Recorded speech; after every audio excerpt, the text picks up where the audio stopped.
جس کے وسیلے سے بنی ہے وہ ہاشمی۔ السلام علیکم دوستو، مفتی اسماعیل صاحب جو مہاراشٹر انتخابات میں جیت حاصل کر کے ودھان سبھا میں اس انداز سے حلف اٹھایا، ان کا یہ انداز اور ان کا یہ حلف اٹھانا سوشل میڈیا پر اس وقت خوب وائرل ہو رہا ہے اور مسلمان ان کی جم کر تعریف کر رہے ہیں۔ ناظرین، آپ کو بتاتے چلے، بی جے پی کی مکمل اکثریت سے بننے والی حکومت کے حلف برادری کی تقریب میں اللہ کی حمد و ثنا اور درود پاک کے ساتھ اسد الدین اویس صاحب کے پارٹی کے ودھائک رکن اسمبلی حضرت مفتی اسماعیل قاسمی صاحب حلف لیتے ہوئے آپ اسکرین پر دیکھ سکتے ہیں۔ ناظرین، آپ اس ویڈیو کو دیکھیں۔ بسم اللہ الرحمن الرحیم، الحمد للہ الذی بنعمتہ و توفیقہ تتم الصالحات، والصلاة والسلام علی نبینا محمد صلی اللہ علیہ وسلم۔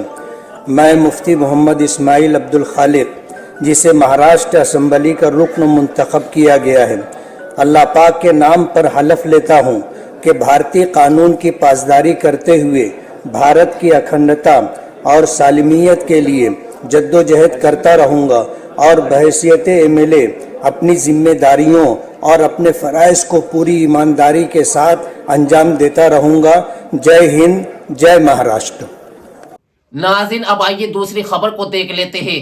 ہمارے نبی کریم صلی اللہ علیہ وسلم، جن کا اسم مبارک محمد ہے صلی اللہ علیہ وسلم، اس نام کی برکت میں آپ کو بتاؤ کہ اس کو لے کر ایک نیا سروے سامنے آیا ہے، جس میں یہ بتایا جا رہا ہے کہ برطانیہ میں، انگلینڈ اور ویلز میں ایسا ہوا ہے کہ سب سے زیادہ نام محمد رکھا گیا ہے۔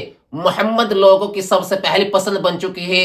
محمد نام پہلے ٹاپ 10 میں تھا، لیکن ابھی نووا کو چھوڑ کر پہلے نمبر پر آ گیا ہے۔ پوری دنیا میں 13 دیش ایسے ہیں جن کو عیسائی دیش مانا جاتا ہے۔ ایسا ہی ایک دیش جو عیسائی دیش ہے، انگلینڈ، وہاں محمد بچوں کے لیے سب سے مشہور نام بن چکا ہے۔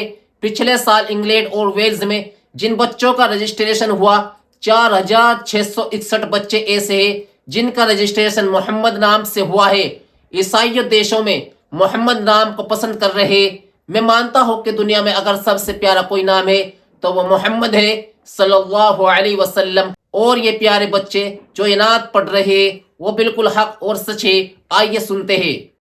جس کے وسیلے سے بنی ہے وہ ہاشمی، وہ ہاشمی کی مددی اللہ نبی ہے، وہ میرا نبی، میرا نبی، میرا نبی ہے، وہ میرا نبی، میرا نبی، میرا نبی۔ ناظرین، ایک اور خبر سے آپ کو آگاہ کرتے چلے، ہندوستان کے اندر مندروں کو توڑ کر جو مسجدیں بنائی گئی ہے، اب وہ واپس لینے کا سمے آ گیا ہے۔ ایودھیا اب ہمارے کاشی اور متھرا کی باری ہے۔ ہندو وادی نیتا سادھو پراچی کا بیان ایک بار پھر وائرل میں ہے۔ انہوں نے کہا ہے کہ دارالعلوم اور بڑی مسجد کا سروے ہونا چاہیے، اگر ان کی کھدائی کرائی جائے تو یہاں پر بھی مندر نکلے گا۔ شنیوار کو دیوبند میں آبکاری اور نجی استھت کاریہ کرم میں پہنچی سادھو پراچی نے میڈیا سے بات کرتے ہوئے بیان دیا ہے۔ آخر میں ہم تمام ناظرین سے اپیل کرتے ہیں کہ مذہبی معاملات کے جذباتی ہونے کے بجائے حقائق کو سمجھنے کی کوشش کریں۔ ہم دعا گو ہے کہ اللہ تعالی ہماری مساجدوں کی مکمل حفاظت فرمائے، آمین۔ اگر آپ کو یہ معلومات تھوڑی سی بھی اچھی لگی ہو تو ویڈیو کو لائک اور شیئر کرنا نہ بھولیں۔ والسلام علیکم ورحمۃ اللہ وبرکاتہ۔